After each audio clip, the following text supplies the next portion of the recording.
Welp, here we are on YouTube. Ryan, how are you doing? Good, Nathan. How are you today?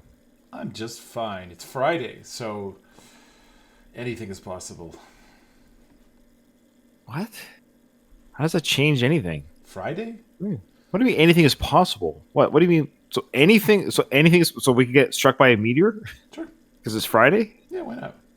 It's better on Friday. No. You want to get struck by a meteor on a Monday morning. That would make your Monday suck. No, then you don't go to work. You're dead. Oh, well, I don't mean die. I just mean like, it's Friday. Anything can happen. Woohoo! And now what happens when somebody watches this video on a Tuesday on YouTube? Then we've now pigeonholed this video. We should put a little asterisk. Only watch this video on Friday, or else this whole video won't make sense. It'll make Tuesday a Friday. You have to speak to the evergreen nature of YouTube. Just trying to be optimistic. Well, I'm being realist. This is the problem in our relationship. But this is actually the beauty of our relationship is I'm a realist, which is not a pessimist. I love when real happy things happen. Yeah. I don't like those pessimists that are like, people that are upset or not pessimists. I don't like optimists that are like, people that are pessimists make me sad. It's like, well, then you're not an optimist. No, I love good things. And speaking of good things, money. No, okay. This is a. It's not true. Not true at all. This is. I'm looking forward to this. This is a Patreon or PayPal request from Mr. Anonymous. We appreciate him and his kindness, and more importantly, though, his showing us stuff to listen to that is always of a high quality and high enjoyment.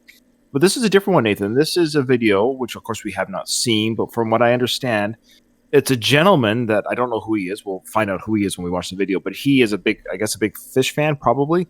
And he apparently is recognized by the band Phish for being good at analyzing fish. So I don't know much more about him. I don't know his channel. I don't know anything about him or his name. So we're going to this kind of blind, but I think he breaks now. So it's in the theme of Bathtub Gin. Mm-hmm. I think he breaks down the Bathtub Gin song, and we're going to watch his breakdown of that song and or Phish and or both. And he's a fish finder. Yeah, well, I would say I got a prediction. He's probably more articulate and better at doing YouTube stuff than we are. That's probably my first guess is that. So before watching it, liquid all over the camera. Speaking of Friday night.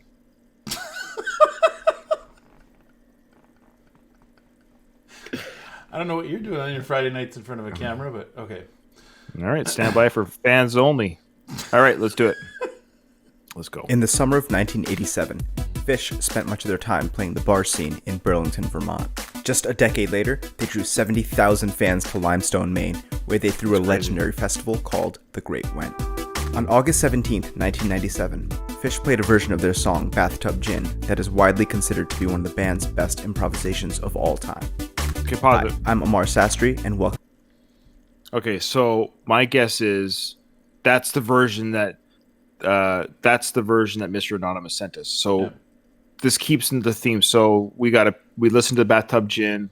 We love that performance. It was like a one and done. And so the narrator, Ahmed, I forgot his name already.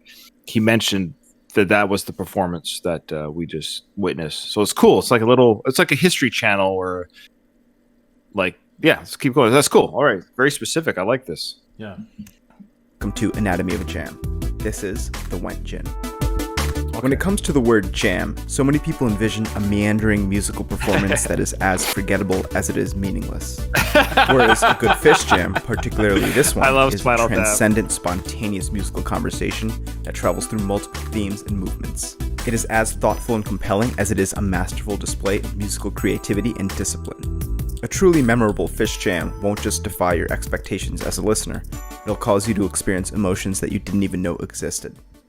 Bathtub Yeah, Gin good combines point, yeah. music written by Phish guitarist Trey Anastasio with lyrics by one of his longtime friends, Susanna Goodman. The album I saw that, liner noticed that, notes yeah. for Lawn Boy mentioned that the lyrics were permission of Brett and Wendy, who happen to be two of the main characters in the song. Goodman's lyrics paint a carefree, psychedelic medieval world complete with jesters, impatient royalty, and of course, bootleg liquor. Bathtub Gin first appeared in the 1920s in the US as a general term for brewing any kind of homemade spirit. The Phish song happens to take an enormous amount of inspiration from a groundbreaking piece of entertainment from the 1920s, George Gershwin's Rhapsody in Blue.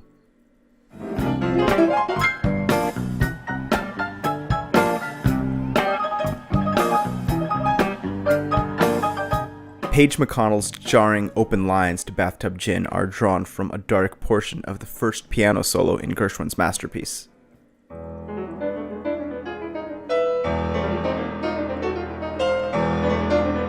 You're recording all good there, Nathan? Oh, yeah. Yep.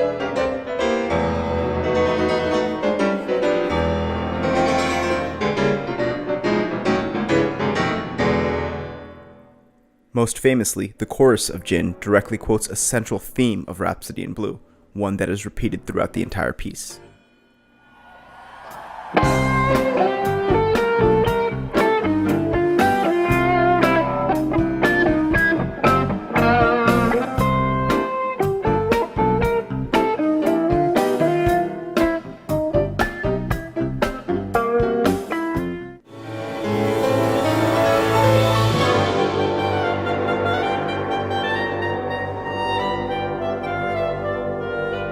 I heard that in the.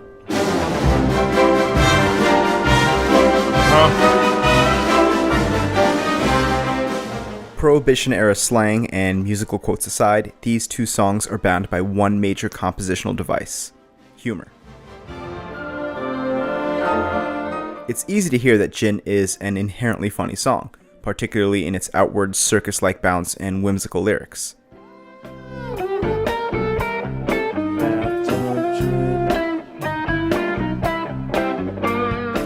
The song is full of little musical jokes, such as the extra beats between repetitions of the chorus,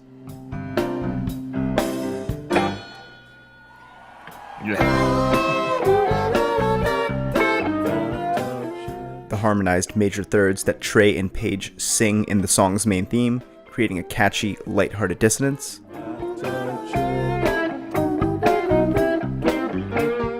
and let's not forget the irony of thousands of hippies relishing the very thought of cleanliness. Cause we're all in this together, and we love to take a bath.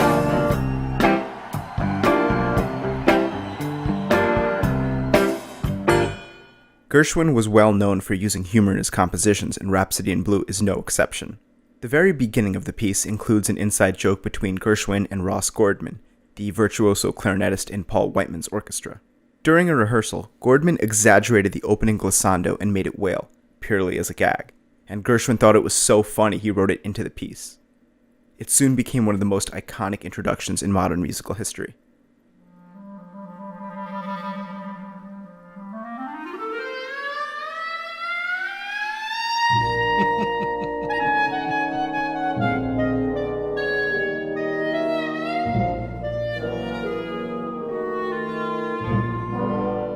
I didn't know this Gershwin stuff. told his first biographer, Isaac Goldberg, in 1931 how Rhapsody in Blue spontaneously unfolded in his imagination while he was traveling on the train between Boston and New York for the opening of his musical comedy, Sweet Little Devil.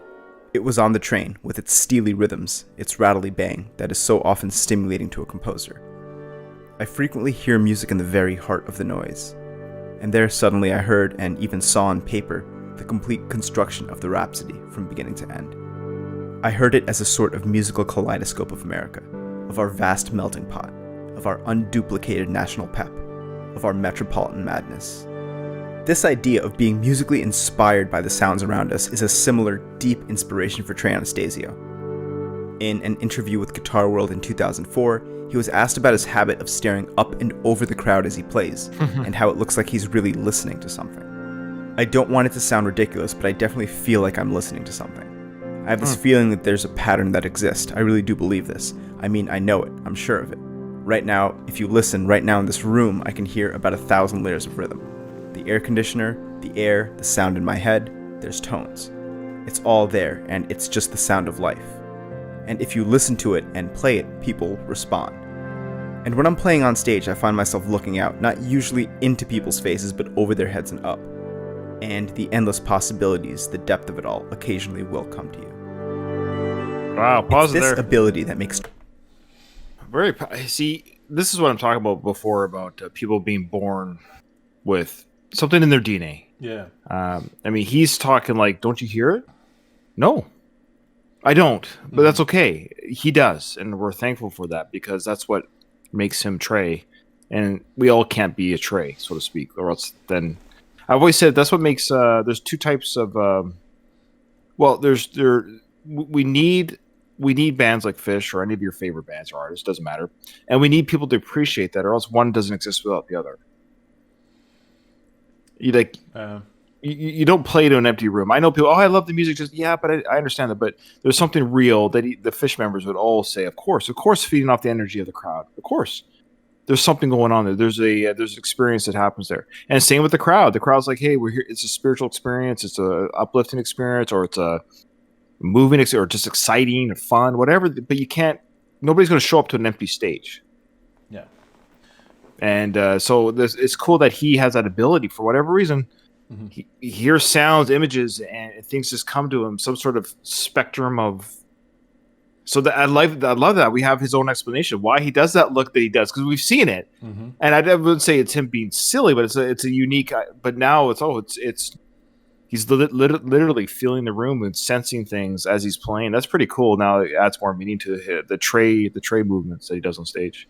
I've watched enough musicians and artists and people who are artistic in any way to know what exactly he's talking about, and to know, I mean, this is my own personal philosophy. I think everybody, and I mean everybody, has some capacity in some level, in some area in their life, to get into that zone of what they do best and what they enjoy best. I really feel that way. Obviously, not everybody can play music like that, and that's not something I'd ever be able to... It doesn't matter how optimistic you are, you're not going to be able to not everyone can do what Trey can do, but everyone can kind of fall into someone calls this term, and I know you're gonna laugh at this, but they call it flow. Like when you're in flow. You ever heard that? Yeah, I knew you were gonna laugh. No, my Aunt Flo is visiting this weekend. I know you're gonna go there. So all right. Just I was just waiting for that to pass. All right. Everyone can get into that kind of state of really being perceptive to things, and we have a lot more senses than just our five senses, in my opinion. Sure. I think there's people who are very sensitive to nature, for example. People who are very sensitive to not just sounds, but anyway, I could go on, but... No, I like it. That's cool. That's good. I appreciate it. Yeah. All right. Trey's such an effective conduit of the music, and the reason why every improvisation is a complete unique monster. The jam in the Went Gin starts at the 4-minute 44-second mark. This one starts the way pretty much all gin jams do, with the band casually improvising in the C Mixolydian mode.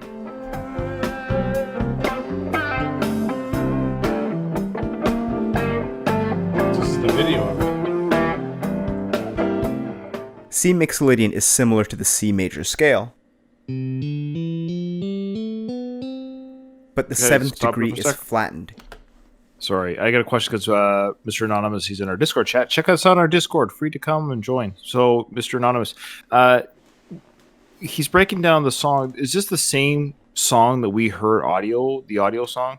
Because we're seeing video of the song. Because I know we listened to an audio-only version, right, Nathan? Yeah. But we're seeing video footage, and he's breaking down... okay, so he says, yes, we are... So how did this guy get the video? Anyways, he says that, yes, we are listening to the same version, but no full video exists for whatever reason. That's weird. So I don't know where this guy got the footage from, but all right, keep going. All right. It's just good. I wanted to know that. So we are breaking down the very same audio that we heard. Okay, perfect. Okay. Giving a more laid-back sound. This idea of looking at modes as modified major scales is known as parallel construction. Soon, we'll see how the band uses this as they collaboratively shift between C major and C mixolydian, like they're hopping back and forth between two different yet clearly related worlds. Just a few seconds into the jam, we start to hear some purposeful interplay. Trey This is quotes what the we melody caught. at the 5-minute, 2-second mark, We said, hey, they're talking to each other. and Right? then We caught that. Fishman, reacting to him, playfully starts to stagger the beat.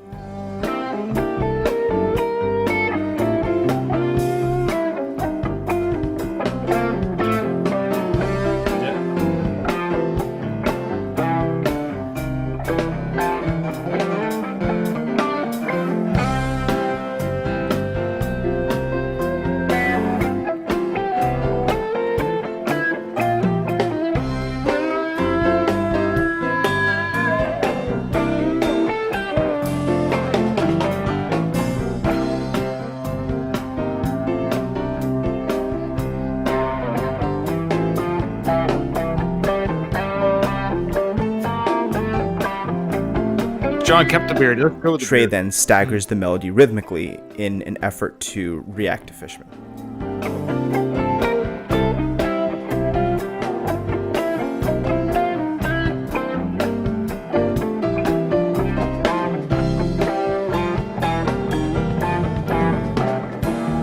I wonder what's going on there. Around the 6-minute 51-second mark, Fishman drops into halftime, and Trey doesn't particularly want to, as evidenced by the glance he shoots him.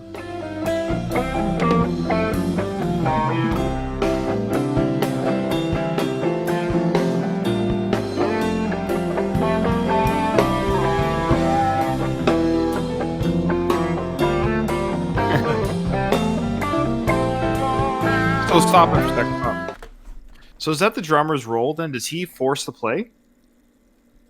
I mean, it's going to be different for every band. I would say in their band, this would be like they're used to kind of playing off of each other and going like, where are we going with this? Like, this is a Phish thing.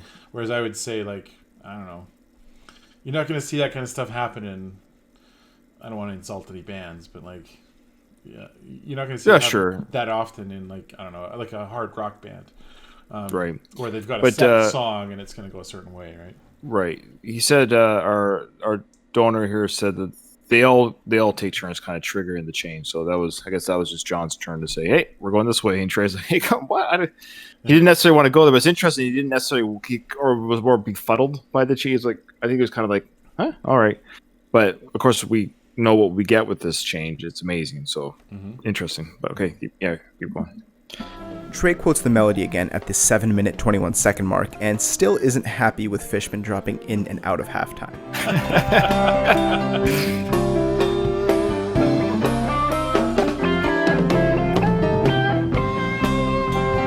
He's fighting them.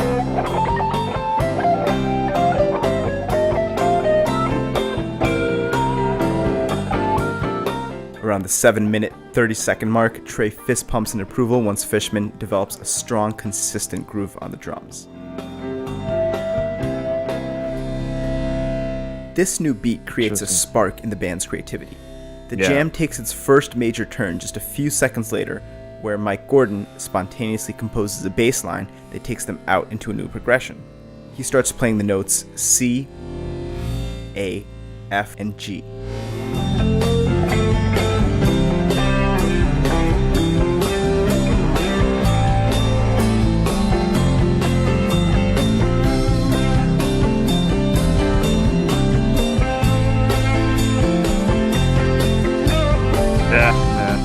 This is the turning point in the jam, the impetus for the very peak and substance of the performance itself. Up until now, the improvisation in Bathtub Gin has been decidedly Type 1. The band has been improvising in a fixed chord progression or mode. The notes that Mike has been playing, C, A, F, and G, are hinting from changing from a C mixolydian sound to a C major sound. Let's take a look at our C major scale again.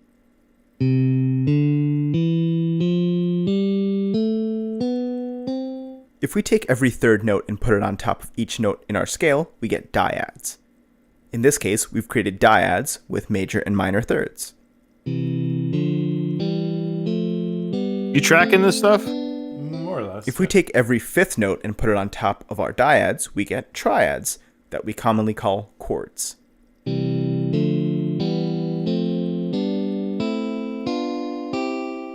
You can mix and match these chords in countless ways to create a chord progression. For example, here we've got the building block of popular music in the last 100 years, the 1-4-5 progression, which in the key of C would be C, F, G. As we mentioned before, Gordon is playing the notes C, A, F, G, which in the key of C means that he's implying the root notes of a 1-6-4-5 progression, or the chords C, A minor, F, G. Mike is sowing the seeds of a Type 2 jam, where the original chord progression or mode is abandoned and a new one is established essentially out of thin air. Trey hears Mike developing this new harmony and stops soloing in the traditional sense. This creates a bit of a harmony hole. Instead of playing chords or notes that imply chords, Trey is just playing the note C in different octaves.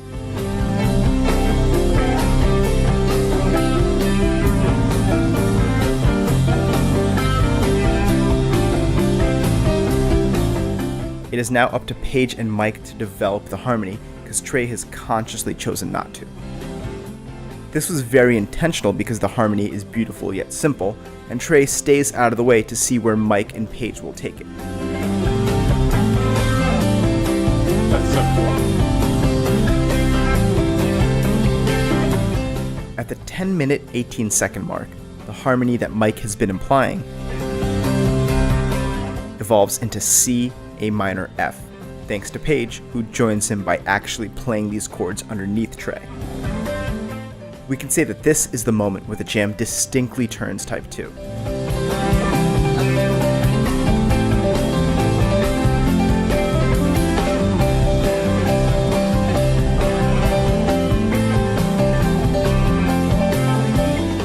The C Mixolydian sound, which was the original harmony of the Bathtub Gin Jam, has been abandoned and a new improvised harmony has developed, the C, A minor, F progression.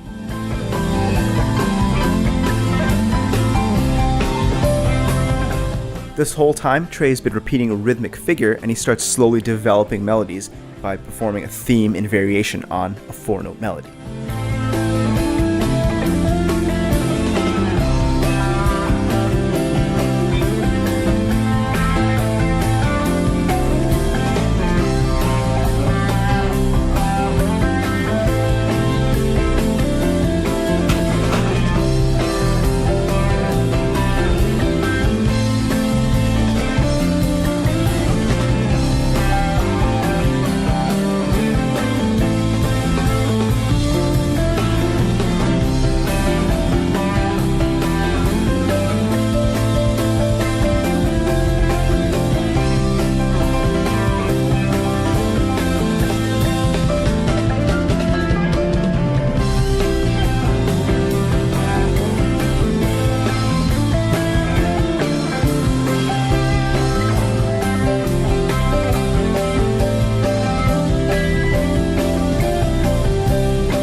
Trey's melody and one of the central themes of this jam has really been focusing on the notes C and G. Over the C chord, we still have a C chord, but over A minor, the melody creates an A minor 7 chord, and over the F chord, it creates an F major 9 chord. The F major 9 chord is beautiful and pleasingly tense, and you could feel the sigh of resolution every time we cycle back to the C chord.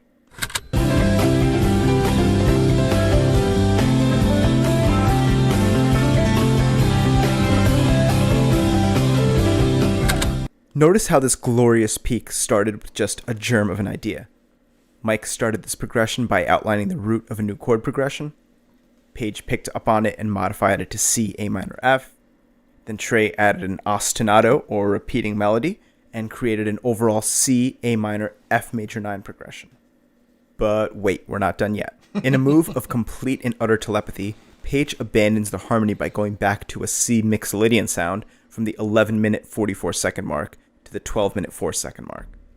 The rest of the band immediately picks up on this and stops playing the C, A minor, F chord progression. They start teasing a C mixolydian sound to complement what Page is playing. Trey seizes his C major-based melody and instead focuses on notes that are friendly to both C major and C mixolydian. This allows him to fit into the groove while avoiding any notes that may clash.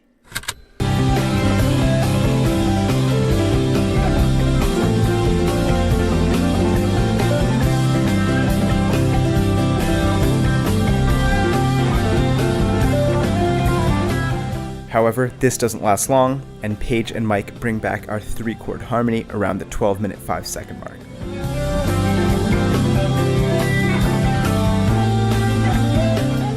At this point, Page and Mike step aside and support Trey as he builds intensity by throwing in some fierce blues licks over our C, A minor, F chord progression.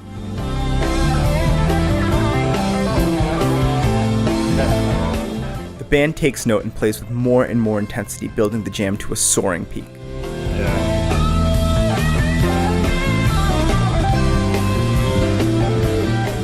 Trey finally lands at the jam's highest peak, where he composes a simple yet triumphant ostinato melody.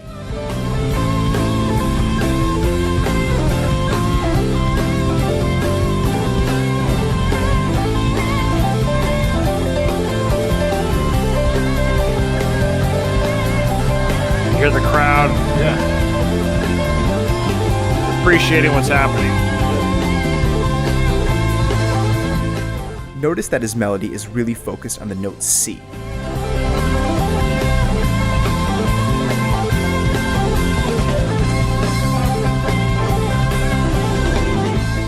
Which is the root of the C chord, the minor third of the A minor chord, and the fifth of the F chord.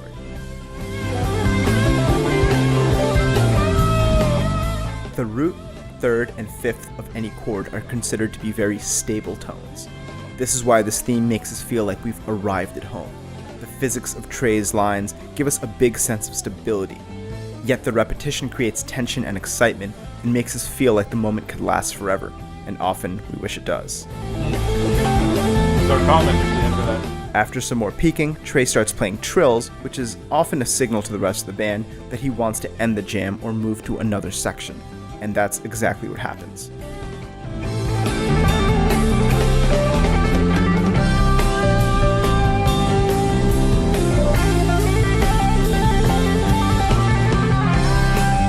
Trills and stuff. Most Bathtub Gin Hammering jams on and off, end yep. with the band returning to the main chorus melody and then slowing down until they all crash into a big B-flat chord.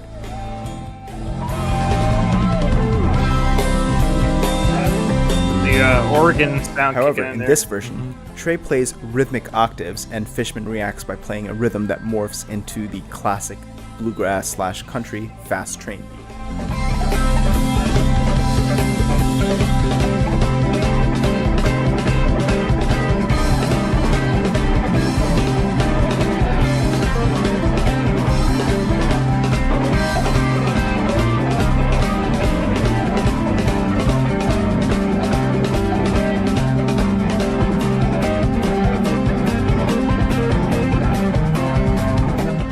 Phish seamlessly segues into their arrangement of Bill Monroe's Uncle Pen, leaving Bathtub Gin unfinished.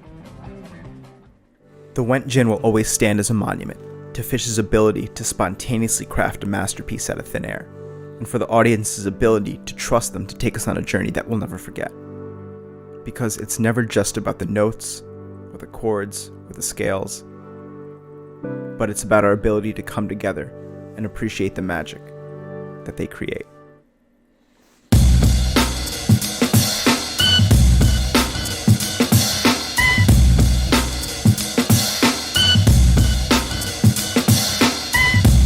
cool to have those kind of insights. Can you wait till this? Okay, fine. Well, you don't. It's stop it. We don't have to react to this sound outro. Yeah. Let's just keep dancing to his outro music. That's why we were going to this. That was the best part of the show was his outro music. Obviously, this guy. I don't know how people know what they know. I don't know anything. To be fair, I don't know half of what he was saying, so you don't need to feel like you're alone or anything like that. Because I was like, I get some of that, but yeah, it was. I'm just confused. Like, why is this footage not like the footage at the beginning of the video? Was that where's that footage? Why is that like there was like on the stage footage, and then we saw it looked like from the crowd with a VHS recorder type, like tape. It's probably all that. And I know the audio was coming from a soundboard, but I don't know why we're having such a hard time getting the video for that. Yeah, who knows? It's frustrating. It's the 90s, man. It's less. Nobody had phones that they could record with. I know. So, Mr. Anonymous just said that it doesn't matter. The 007 just said it was all fan footage. Some was better than others. Okay. All right. But amazing song. What an interesting. I can see why this individual Amar, he obviously a big Phish fan, also very knowledgeable in music. How it's structured, why it works the way it does. So I found it very fascinating to see how the sausage is made. And I say that with all due respect. I love sausages. I love sausages. Yes, Nathan, I love sausage. Go ahead and say it. Go ahead. What am I going to say? I don't know. I love sausage. Do you like sausage? Anyways, what I'm trying to get at is, though I find it fascinating, and I will say that, that Phish seems to be a band that attracts people like Amar, in the sense of they see the genius that you or somebody like me. I've always said for me, music is about the feeling, about where does it take me. I know there's a science behind it. That's okay. There's nothing wrong with understanding that science. I just don't get it.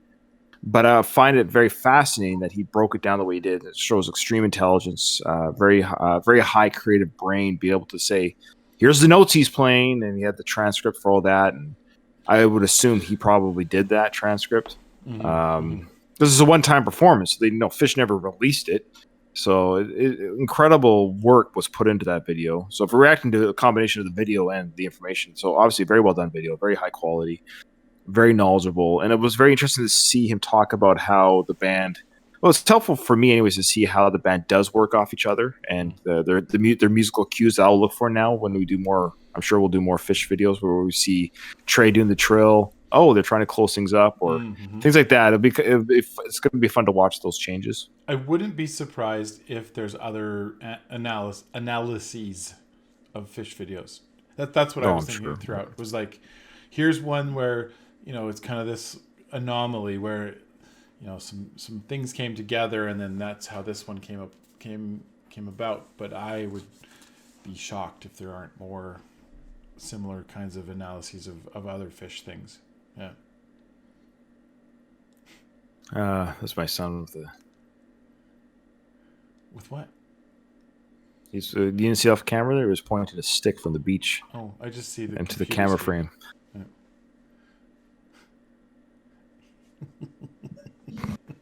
Yeah, that was awesome. Thank you so much, Mr. Ramos, for that. It was an amazing video.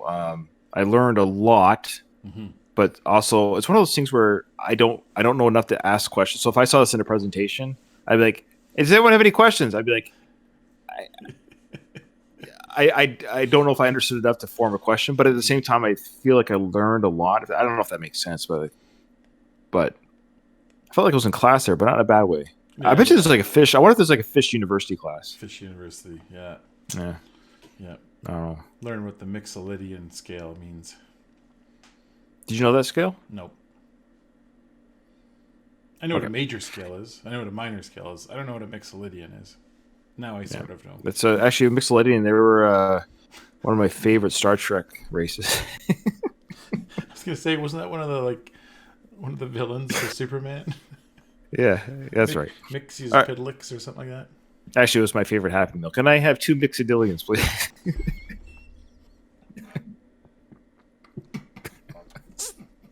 Sorry. He's going to ask for his money back. All right. That's enough. Let's go. All right. Well, Well, bye. bye.